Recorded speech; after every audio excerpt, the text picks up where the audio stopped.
In more than a few ways, Assassin's Creed Shadows feels like two different eras of the franchise trying to fit into the same experience. It results in what feels like a hybrid beast of an Assassin's Creed that I largely enjoyed playing for 6 hours.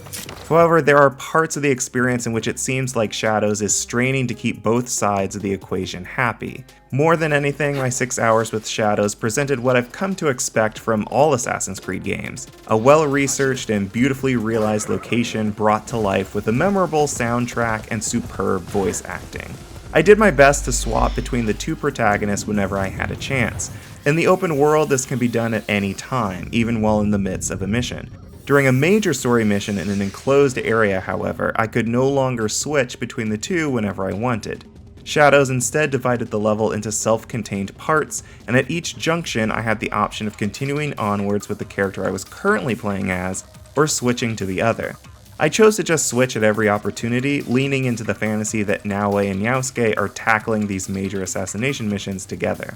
Both Naoe and Yasuke seem to handle as well as their Assassin's Creed protagonist predecessors. Naoe plays more like Basim or Jacob, Evie, and Lydia Fry, though new mechanics like going prone and new features like dynamic lighting introduce more tools to aid in sneaking around.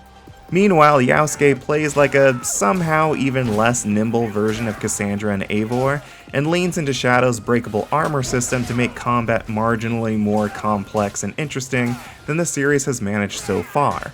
Between the two, I had a far more enjoyable experience playing as Naoe. There are stealth games out there that feel better than Shadows, but it at least takes steps in the right direction when playing as Naoe.